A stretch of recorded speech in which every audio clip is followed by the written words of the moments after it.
audiência pública da Câmara Legislativa para debater a situação, a verdadeira e real, transparente situação do Banco de Brasília, BRB. Neste momento, gostaríamos de convidar para compor a mesa a excelentíssima senhora deputada distrital Érica Cocai.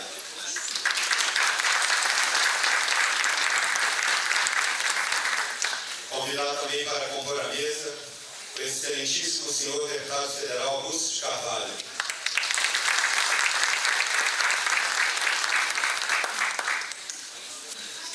Convidar também para compor a mesa conselheira da OAB, conselheiro Dr. Iomar Alves Moreno. Jomar.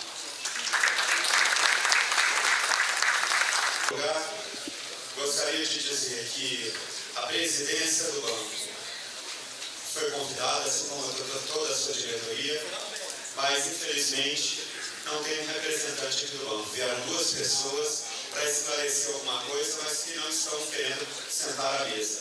Então, a princípio, fica bastante prejudicada já a audiência pública.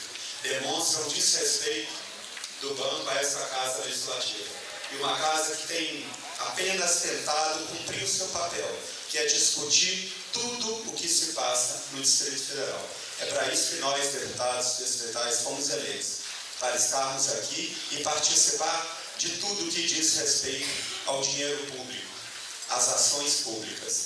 E também ler para os senhores, nós convidamos o presidente do Banco do Brasil e ele nos manda uma carta dizendo: refiro-me ao ofício sem número de 19 de setembro de 2007, no qual o ilustre deputado formula o convite ao presidente do Banco do Brasil, Dr. Antônio Francisco de Lima Neto, para participar de audiência pública nessa Câmara Legislativa para debater a situação do Banco de Brasília. Ao tempo em que cumprimentamos o nobre deputado pela oportunidade da iniciativa, registramos que o presidente do Banco do Brasil não poderá comparecer em virtude dos compromissos assumidos anteriormente para o mesmo dia e horário da citada audiência. Acrescente-se ainda que o processo sobre eventual incorporação ou fusão do BRB pelo Banco do Brasil encontra-se em estágio inicial, estando pontuado tão somente uma demonstração de interesse materializada na publicação de fato relevante ao mercado. Portanto, no momento, essa instituição, por intermédio de seus dirigentes, não reúne condições de se manifestar ou de prestar esclarecimentos de maneira conclusiva sobre o tema. Atenciosamente, Renato Lúcio Pedretti de Andrade, chefe da assessoria parlamentar do Banco do Brasil.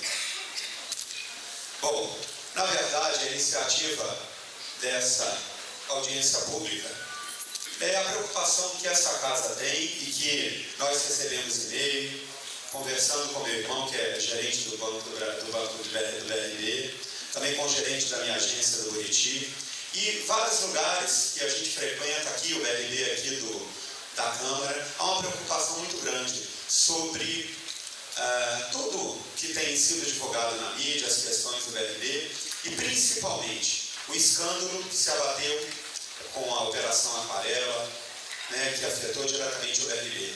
E também uma preocupação muito grande, porque uma emissora de televisão, um horário nobre, diz que o Banco do Brasil, eu não vi, mas me relataram uma entrevista, dizendo que já comprou um outro banco e que teria a intenção, estava iniciando o procedimento para a compra de um banco, que era o BRB, envolvido a escândalos e ineficiente. Isso é muito ruim para nós, que é muito fácil jogar na lama o nome de uma instituição que há tantos anos incentiva, trabalha, agiliza o mercado, investe, cria situações de fomento. É muito fácil, na imprensa jogar na lama, principalmente porque os problemas que nós vimos, pelo menos, peço desculpa pela minha ignorância, não é a minha área, a área bancária, mas o que a gente vê na mídia é que a culpa não é da instituição. A culpa é dos gestores públicos que foram colocados lá, que estiveram lá trabalhando e fazendo do banco como se fosse a casa deles. A culpa não é da instituição, a culpa não é dos funcionários do banco. A culpa é de pessoas que foram escolhidas durante um longo período e que assumiam o BRB como se fosse a casa deles, fazendo vários tipos de ações que nem sempre eram do interesse da instituição ou do povo de Brasília, mas eram do interesse pessoal, do interesse político. Então é preciso ter muita coragem para separar isso. O que nós aqui, essa Casa de Leis, tem buscado é participar de todos os debates, e nós não poderíamos fugir desse debate. Por isso que a gente agradece a presença de todos os senhores e as senhoras. Quem quiser ter o nome registrado, porque isso tudo está sendo gravado e depois fará parte dos anais desta casa, poderá só procurar levantar a mão que a assessoria do nosso gabinete, a assessoria desta casa, estará anotando a participação da pessoa para que seja divulgado. Por isso nós colocamos uma equipe para entregar o convite para cada pessoa lá no prédio central do BRB e nas agências também, fizemos cartazes, porque é muito importante. Aqui vai se discutir, não é só o destino dos senhores e das senhoras, mas da família dos senhores e das senhoras. Quantas pessoas se dedicaram anos a essa instituição? Quantas pessoas trabalham, às vezes não por muitos anos, mas fizeram um concurso, tinham uma expectativa de trabalhar, de aposentar. E aí? Qual é a situação do BRB? Qual é a situação financeira do BRB? É o que nós nos perguntamos. Por que dizer que o BRB, a minha assessoria pegou aqui uma lista de dados, eu vou ler aqui, e depois eu gostaria de ouvi-los. A gente quer mais ouvi-los do que falar. Porque normalmente nas sessões dessa casa, muitas vezes a gente fala, os deputados falam, e acabam não tendo tempo a ouvir os interessados. Porque eu acredito que cada um tem uma opinião para dar. E o microfone aqui hoje é da família do BRB. Não da família que só comanda, mas a família que faz o BRB. A família que está no dia a dia trabalhando, desde o funcionário mais humilde até o funcionário mais graduado. Essa é a nossa preocupação.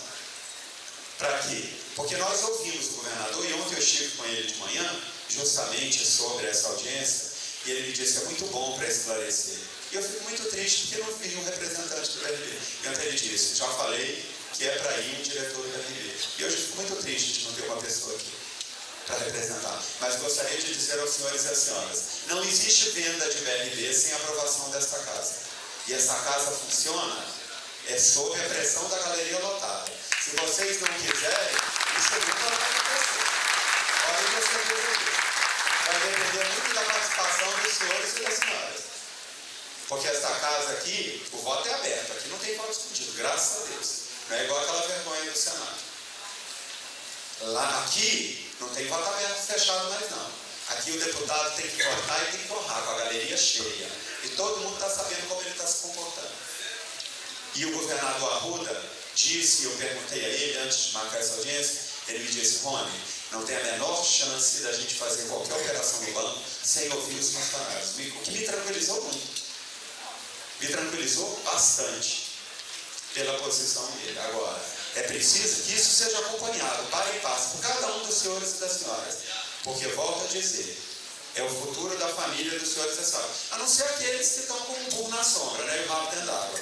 Aqueles que não precisam do salário, que já estão a vida estável, e de repente está tranquilo. Mas os que precisam do seu provento no final do mês para sustentar a família, esse com certeza deve estar com uma pulga atrás da orelha.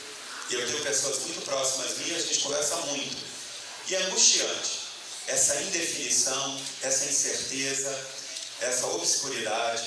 E as coisas têm que ser o mais transparente possível, para que todos tenham efetivamente a clareza dos fatos. Eu vou ler rapidamente, eu não vou ler o material todo que a minha assessoria preparou, vou ler só um quadro aqui, e eu gostaria que os senhores e as senhoras, quem discordar do que foi informado aqui pela nossa assessoria, lucro líquido em 2006, em 2007 agora, 37,5% no primeiro semestre. Então teve um crescimento de 22,34% do ano passado para esse ano. Patrimônio líquido, 298,1 milhões. Atualmente, 326,8 milhões, um crescimento de 9,62%. Ativo total, 2,6 bilhões. 2007, 4,6 bilhões, um crescimento de 59,77%. Operações de crédito, 1,37 bilhões. Atualmente, 1,69 bilhões, crescimento 22,85%. Depósitos totais, 1,82 bilhões. Atualmente, 3,15 milhões, um crescimento de 73,08%. Resultado bruto da margem de intermediação financeira, 233,44 bilhões em 2006. 2007, 269,1 bilhões, um crescimento de 15,27. Então, de um ponto de vista bem básico, bem distante, bem ignorante, quem desconhece, a gente se pergunta, por que se está crescendo tudo? Será que não era má gestão? Perguntamos, o que será feito com os funcionários do Banco de Brasília? Há uma preocupação com os funcionários do Banco de Brasília? Se houver uma compra, e agora a gente sabe que tem também a intenção de outros bancos particulares, uma coisa que nos preocupa, nós conheço pessoas que são funcionários do Banco do Brasil e que são pagos para ficar em casa. Será que o Banco do Brasil está interessado nos funcionários ou só nas contas? Ou no dinheiro que corre dentro do Banco do Brasil, vindo pelo governo do Distrito Federal, para pagamento de funcionários, de tudo, de obra que o Estado faz? Se há uma tendência muito forte no mercado financeiro pela aquisição das carteiras de pagamento, as folhas de pagamento de EDF giram em torno de 20 bilhões por ano, sendo 10 bilhões para movimentação de funcionários públicos e 10 bilhões movimentados com diversos pagamentos do GDF. O governo pretende vender a empresa ou vender o banco? Vender a folha? Qual é a intenção? Era isso que a gente queria saber. Fizemos aí um estudo, a nossa assessoria da área de orçamento, e a nossa preocupação maior é o destino dos senhores e das senhoras, a participação. Nós vimos muita coisa nesse Brasil ser privatizada, muita coisa, e dizendo que ia ser garantido emprego. Mas dali a 6 meses, eu me lembro da Telebrasília, para ter exemplo, na frente da casa da minha mãe, tem uma funcionária da Telebrasília há anos, também de concurso. Ah não, meu emprego vai ser garantido. Dali a 6 meses, depois que privatizou, ela foi mandada embora. Então essa é o que nos preocupa, o desemprego já está tão grande. Se o banco vem crescendo na nova gestão, será que não poderíamos achar um outro destino? Qual seria a situação verdadeira do banco? Existe também eu estava conversando com meu irmão já ontem, ele estava dizendo que a questão do Banco Central, que em 2012 não seria obrigatório que o funcionário recebesse pelo banco. Pode receber, mas imediatamente transferir para outra conta. Isso. O que é isso? Esse é o verdadeiro patrimônio do banco, essa conta dos funcionários? Será que a cada ano que passar, aproximando de 2012, esse patrimônio vai se perdendo no valor de mercado financeiro? Então são questionamentos que nós queremos fazer. E aí depois? Qual será o valor do banco? Agora ele vale, sei lá, 1 bilhão, 1,5 bilhão, 900 milhões, e à medida que o tempo for passando, à medida que for chegando a decisão dele não ter mais a obrigatoriedade de movimentação dessa conta, quer dizer, do funcionário movimentar essa conta, ele vai perdendo esse valor?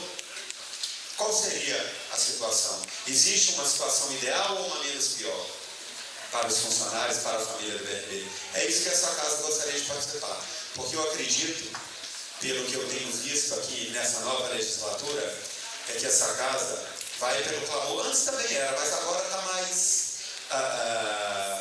não está aquele... como era antigamente, era muitas vezes assim um rolo compressor, muita coisa era aprovada de uma forma, e o Arruda tem feito uma conversação muito boa com essa casa, e muitas coisas, principalmente contra servidor público, essa casa ninguém compactou. Muito pelo contrário, e a deputada Érica que está aqui pode confirmar o que eu estou dizendo aos senhores da senhora. O governo tem tido dificuldade para aprovar qualquer coisa que venha de encontro aos interesses do servidor público. Até porque nós somos 12 deputados distritais que não são deputados, estão deputados, todos estão, ninguém é, mas esses 12 são funcionários públicos.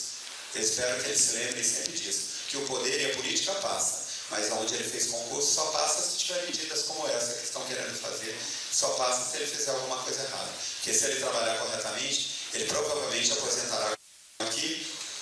E passo a palavra ao deputado Augusto Carvalho.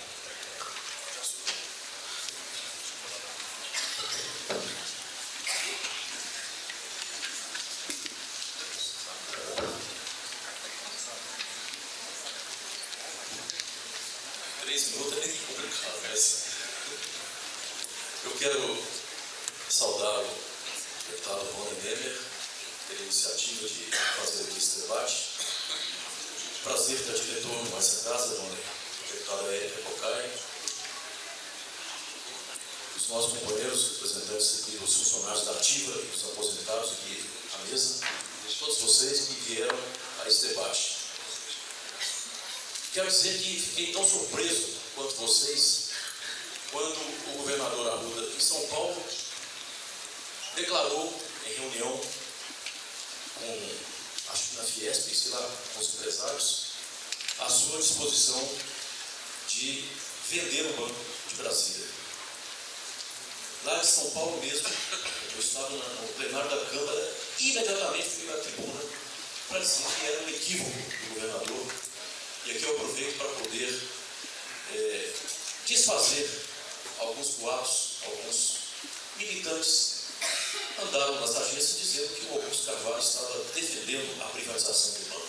Então, já publicamente desminto esse companheiro e a sua relva dizia que eu, que vocês me conhecem há longo tempo, ex-presidente dos sindicatos bancários, funcionário do Banco do Brasil, quero dizer para vocês que costumo ser coerente com as minhas propostas, com a minha postura em época de campanha e no exercício dos mandatos. Então, desde o primeiro momento, contestei essa declaração e, por diversas vezes, conversei com o próprio governador, dizendo da bobagem que seria fazer a privatização do BRB. À medida que eu considero, vocês sabem que eu era um dos mais piedosos críticos da gestão anterior, né? Tentei muito constituir uma CPI aqui nessa casa para investigar as falcatruas que aconteciam envolvendo o BRB, contratos com a Toshiba, contrato com as Bassi, contratos de informatização, enfim, não vamos aqui enumerar. Não conseguimos a CPI e agora as medidas tomadas pela polícia, a força-tarefa do Ministério Público, enfim, revelaram a razão que nós tínhamos quando acusávamos da quadrilha que literalmente saqueava a instituição pertencente ao povo de Brasília. Gente, eu tenho 3 minutos, vou tentar ser breve, para depois no debate a gente prosseguir. Se o caminho fosse, como no primeiro momento o governador chegou a deixar entreaberta essa possibilidade, não tenho dúvida nenhuma, nós estaremos aqui, né, até porque o Rony colocou muito bem, qualquer decisão de se desfazer de patrimônio público pelo GDF tem necessariamente que passar pela Câmara Legislativa. E qualquer decisão, essa casa não será omissa ou competente para não auscultar a opinião dos funcionários do Banco do Brasília. Isso, como o próprio Rony falou, já é sinal claro de que qualquer decisão tem de estar em sintonia. Primeiro, com a casa que vai dar a palavra final. E a casa, para tomar uma decisão, vai ter de estar em sintonia com o que pensa a maioria dos funcionários e a comunidade do BRB. Quero dizer o seguinte, eu tive diversas discussões com o governador Arruda, e não apenas eu, outras pessoas do BRB, alguns técnicos do BRB estiveram também presentes nessas conversas. Percebo, deputado Rony, que você também deve ter percebido isso, o governador está decidido a repassar o BRB, a fazer caixa do BRB, essa é a verdade. Né? No momento em que há uma resolução do Banco Central, baixada pelo senhor Meirelles, que coloca como limite o patrimônio, a venda, a possibilidade dos funcionários receberem através de bancos públicos em 2013. E que a cada ano que passa, essa folha de pagamento, que é vamos dizer, a pérola, né, que se fala do sistema financeiro, do público, ela viraria pó, ela não teria mais valor a partir de 2013. E aí há um frenesi. O governador do Rio, o governador de São Paulo, o governador do Espírito Santo, enfim, quem tem banco ainda público está fazendo a venda através do leilão, ou enfim, vendendo a folha de pagamento. Eu quero dizer o seguinte, eu acho que se fosse, falei isso com a Arruda diversas vezes, sustento isso perante a imprensa, perante vocês. O banco, liberto das quadrilhas, da incompetência de gestão, que não é só anterior, não. Vamos repassar, vamos relembrar o governo Cristóvão, quando o desfecho melancólico do ex-presidente Luiz Eduardo. Quem não se lembra quando ele chegou a propor a federalização do Banco do BRB? Vamos fazer a linha de corte. Desde quando os gestores que por ali passaram demonstraram incompetência, descompromisso e, mais grave ainda, outros que delinquiram ostensivamente, como vimos no caso do senhor Tarcísio. Para concluir, deputado Rony, nós estamos vendo uma disputa encarniçada do sistema financeiro. Incorporações que vão acontecendo, a última agora do Santander, incorporando o Banco Real. Eu quero chamar a atenção de vocês pela estranheza que nós podemos constatar quando o Banco do Brasil comunicou através de um fato relevante a sua disposição, seu interesse em adquirir o Banco do Brasil, o BRB. Vocês alguma vez viram o CAD se manifestar diante de corporações que houve no passado, de um banco privado para o outro? Nunca se manifestou. Agora, há uma cobiça. Quando o governador falou da possibilidade de vender o BRB, há uma cobiça já manifesta do Itaú, do Bradesco, do HSBC, do Santander. Então, o que eu percebo? Há uma tentativa de se utilizar o CAD como instrumento de uma forçação de barra para que qualquer decisão passe através de leilão do BRB por qualquer dos bancos que eu adquiriram. Eu quero dizer para vocês o seguinte: se a decisão do governador, se ele está tomada a decisão para ele de se desfazer do BRB, se esse é o caminho, eu acho que o banco poderia continuar saudável, continuar prestando serviços à sociedade que presta hoje, poderia continuar sendo o banco do desenvolvimento, alavancando a economia do DF e da região. Mas se o governador tomou a decisão de fazer o repasse dessa instituição a outra instituição e admitindo e agora defendendo que seja através do Banco Brasil, a incorporação, no caso, o BRB pelo Banco Brasil, eu, na minha opinião, claro que isso tem de passar por um consenso dos funcionários e aí considerados os interesses dos funcionários aposentados do BRB. Qualquer tipo de decisão, como que vai ficar a situação da Regios, como que vai ficar a situação dos funcionários aposentados. Mas se, ao invés de, como a gente estava discutindo agora mesmo aqui com alguns colegas, vamos entrar numa linha de confronto com o governo, vamos mobilizar a sociedade, vamos fazer um plebiscito, que nós sabemos que o sistema financeiro é algo muito sensível, é um mercado extremamente diferente dos outros mercados de outros segmentos que nós conhecemos. Se tivermos aí, eu quero ser propositivo, quero ser, em vez de ficar numa posição reativa, que se vocês decidirem que é esse o caminho da reação, não tenho dúvida que eu estarei com vocês defendendo esse caminho da reação, para que o Banco de Brasília continue como sempre foi, continue, enfim, demonstrando que com uma boa gestão ele é capaz de trazer resultados à sociedade, ao governo e principalmente a cada um de vocês. Mas quero dizer o seguinte: se o Banco do Brasil hoje, sob o comando do governo Lula, demonstrou interesse de adquirir um BRB, e se essa solução possa significar que o banco continue público, fazendo o trabalho social que os bancos públicos têm obrigação de fazer, que só banco privado, só mercado privado, só segmento privado não interessa ter banco público, na minha opinião.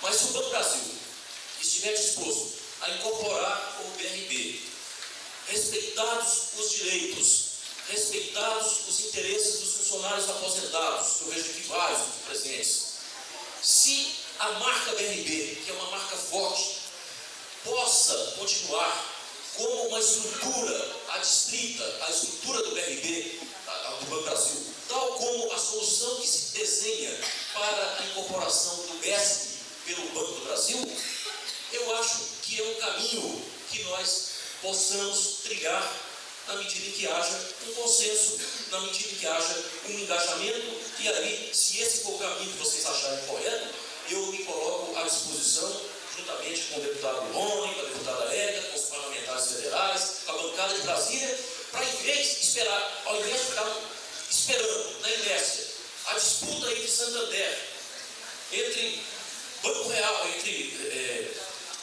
HSBC, para ver se o CAD vai ser acionado como instrumento de defesa desse sistema financeiro que é vicioso que nós temos no país. Ao invés de ficarmos esperando a disputa dos colossos financeiros, nós temos que ser proativos, temos de ir ao Banco do Brasil, temos de trazer o Banco do Brasil para a mesa, temos de trazer a diretoria do BRB para a mesa, porque acho também, deputado Rony, que foi uma descortesia,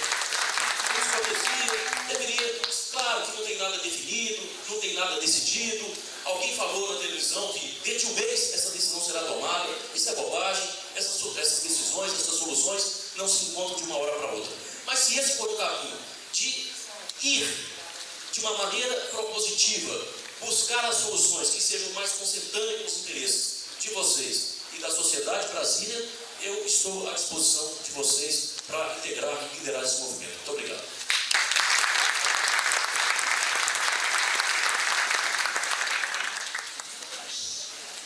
Gostaríamos aqui de registrar e agradecer a presença de Gleiston Marcos de Paula, presidente do Sindicato da Fiscalização do Distrito Federal, da gerente de governo do BRB, senhora Virgínia Gomes Pedra, presidente da Associação dos Servidores do BRB, senhor Antônio Ailton Batista de Oliveira, Osni Soares dos Santos, representante do BRB, Antônio Eiji Nishiyama, representante do BRB, Zigmar Ferreira, representante do BRB Conveniência,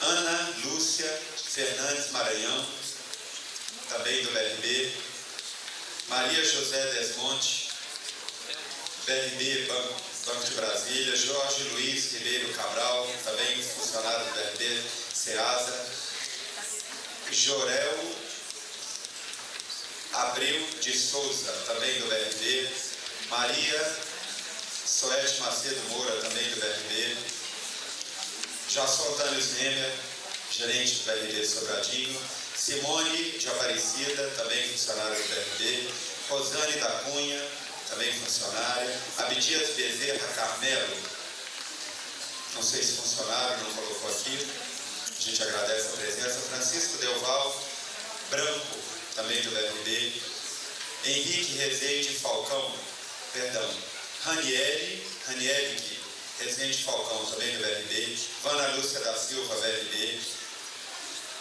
Angelano Alves Bergia, também do BRB, Rejane Gomes Olete Martins, BRB, Beatriz Lírio, também do BRB, Max William Leitão. Não quer constar do banco de dados, peço que registre aí. Lincoln de Faria Rodrigues, também do BRB, Carlos Alberto de Carvalho, também do BRB, Maria Hortência Santos, também do BRB, Rômulo Gondim Barbosa, do BRB, Márcio Melo de Freitas, do BRB, Verônica de Godoy, do BRB, Simone Nonato Moura Obras, Banco de Brasília, Jefferson Nogueira, do BRB, Vânio Luiz Silva Costa, do BRB, Alex Nóbrega do Nascimento, BRB, Odir Cantos de Moura, do BRB, Luzia Ferreira de Moura, BRB, Roberto de Castro Amorim, BRB, Paulo César Rosa, BRB. Neste momento, passaremos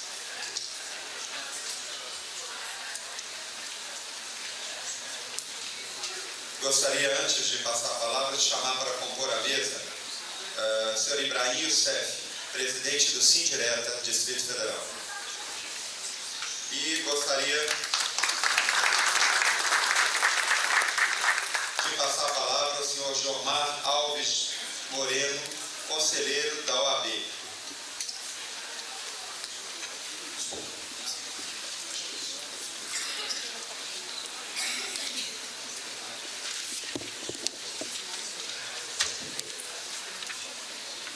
Deputado Rony, em nome de qual cumprimento todos os membros da mesa, deputada Érica Cocais, combativa e eficiente, honestíssima, membro da Comissão de Direitos Humanos dessa Câmara, que eu cumprimento todas as mulheres desse plenário, deputada Augusta Carvalho, líder sindical que eu conheço há mais de 20 anos na luta constante por defesa dos direitos dos trabalhadores e que em momento nenhum cedeu ou teve qualquer receio de enfrentar, inclusive o grave período da ditadura, do qual eu cumprimento todos os membros desse programa e demais membros da mesa. A OAB do DF sente-se muito confortável no ato como esse. Sente-se confortável porque o BRD não é, no entendimento da OAB do Distrito Federal, apenas um mero e simples plano comercial. Ele é muito mais do que isso. Ele representa uma identidade do próprio Distrito Federal e do entorno.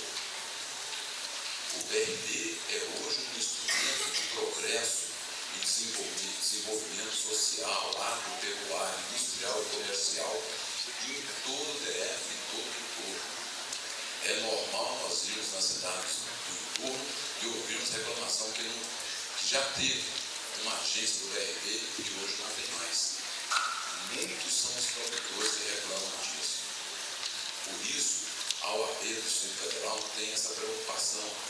E quando se fala em privatizar ou vender ou mesmo repassar o BRD para uma outra instituição bancária, como muito bem esclarecido pelo Augusto Carvalho, nós temos que ter em mente que o BRD é um membro, é uma identidade, digamos, genética do próprio Distrito Federal. Não podemos deixar simplesmente o BRD ser privatizado. Aliás, nos outros estados onde ocorreram privatização dos bancos estaduais, nós vimos que esse estado hoje ressentem muito da falta da sua instituição financeira própria. Nós vemos que, por exemplo, em Goiás, hoje o pessoal tem grande falta do BEC, do falecido BEC. As pequenas cidades do Goiás, hoje não tem nenhuma agência do banco que sucedeu o BEC. E as pequenas cidades têm falta da instituição bancária, porque a instituição bancária não vai botar uma agência numa cidade de 5 mil habitantes, porque é prejuízo para ela. Mas o BEC tinha, e hoje não tem mais. É o que vai ocorrer com o BRD se ele for privatizado, ou se ele for comprado. A primeira coisa que vai fazer vai ser desativar as agências que dão prejuízo. Mas se essas agências não dão lucro financeiro, elas dão lucro social.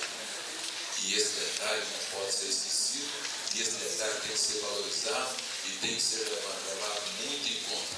E por isso, a OAB, que tem uma preocupação com o social, entende que se tiver um desenvolvimento desse processo de privatização, de compra, que todos têm que ser plenamente ouvidos. E nesse ponto, deputado Rony, o senhor está de parabéns. É necessário trazer essa discussão para essa Casa do Povo.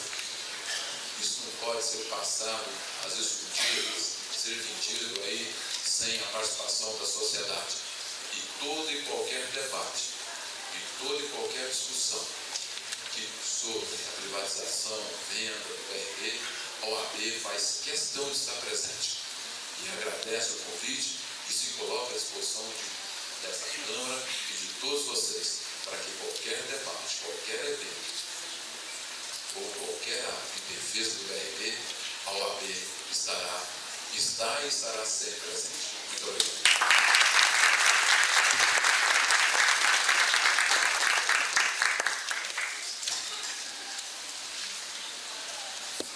Gostaria de agradecer a presença também de todos que eu vou listar aqui, funcionários do Banco de Brasília, Gilberto Nimar, Altair de Godoy, Edivaldo Gutierrez Correia, Roberto Moreira Santos Filho, Antônio Nunes dos Santos, Tiago Silva Cavalcante, Milva Veloso Castelo Branco, Paulo Estevão Scavardoni, Aliomar Carvalho de Jesus, Samuel Campos, Vitor César Cândido, Getulino Gomes Arantes, Cleuber Luiz Neves, Diogo Hilário de Araújo de Oliveira, Osmar Climago dos Santos Filho, Elisete Campos de Queiroz, Raimundo Nonato Marques de Santana, Antônio Carlos Brito,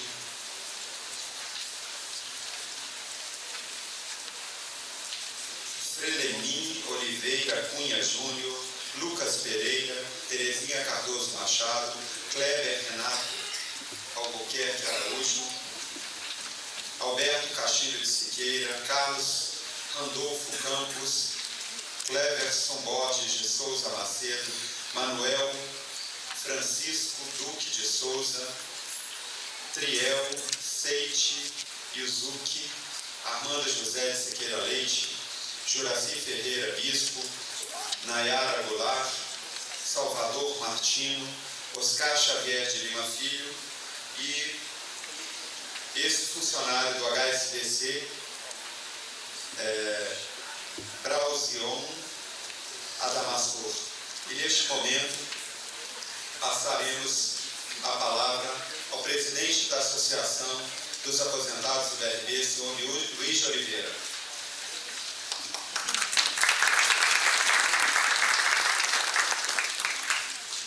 Senhor deputado Rony Nemer, meus parabéns por esse evento. É sinal de que tem alguém, ou muitas pessoas preocupadas com a nossa situação. Deputada Érica Cocai, deputado Augusto Carvalho e demais componentes da mesa. Eu aceitei fazer uso da palavra só para demonstrar a nossa preocupação, o nosso interesse por essa situação, por essa instituição,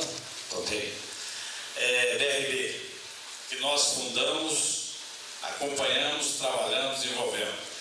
E o BRB, se ele hoje não está melhor, não é por culpa do corpo de servidores, porque são competentes, desbravadores, conhecedores do que faz, honestos e interessados. A associação representa uma fatia desses servidores, mas não quer dizer que representa somente os interesses daqueles que hoje estão de bermuda, não. É o interesse geral. A mesma preocupação que os da ativa têm, nós temos. Esse motivo de amanhã, ou daqui a 5 anos, acabar com a portabilidade das quanto a salário, isso é muito relativo. O que faz um cliente é o bom atendimento, é a honestidade no atendimento.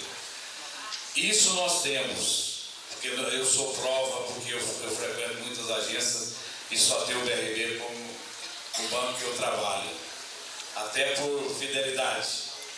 Então veja bem, hoje é fácil você transferir um salário para outro banco, existe o cheque TB, você só paga um CPMF. Então, eu acredito que é o trabalho que tem que ser feito. E o BRB, haja vista agora essa posição que o deputado colocou, que eu desconhecia, já nesse primeiro semestre, o que já foi realizado dentro de uma administração honesta, porque na mão de uma quadrilha tudo aconteceu. Tudo aconteceu. Nós fomos prejudicados, a instituição foi prejudicada, a sociedade foi prejudicada. Porque estavam comentando nesse instante, tentam acabar com o banco, quebrar o banco, mas não conseguem. Porque nós estamos aí, a esse corpo funcionário excelente que nós temos, e que já fomos também. Então, essa defesa desse patrimônio é com muito orgulho que eu vejo a Câmara Legislativa interessar e outros segmentos da sociedade, porque nós temos conhecimento de que muitos não desejam isso. Então, em defesa do BRB, eu acredito que estamos todos nós, a preocupação todos nós temos. não volto a repetir, nós mesmo inativos precisamos do BRB, queremos o BRB e vamos lutar pela existência do BRB.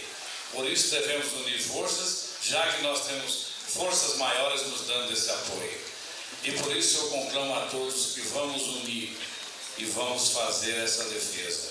E eu quero agradecer por esse evento e por esse convite de estar aqui podendo falar alguma coisa em nossa defesa. Mas melhor ainda é parabenizar, mais uma vez, volto a afirmar, o comportamento do servidor do BRB, que não deixa de marcar presença e de atender com dignidade e atenção os usuários do banco. Muito obrigado a todos e obrigado. Gostaríamos também de agradecer e registrar a presença de Divino Mendonça Ribeiro, Cícia Calazans de Oliveira Nogueira, BRB Conveniência, Martinho Rodrigues Nogueira, também BRB Conveniência, Ana Lúcia, aposentada do BRB,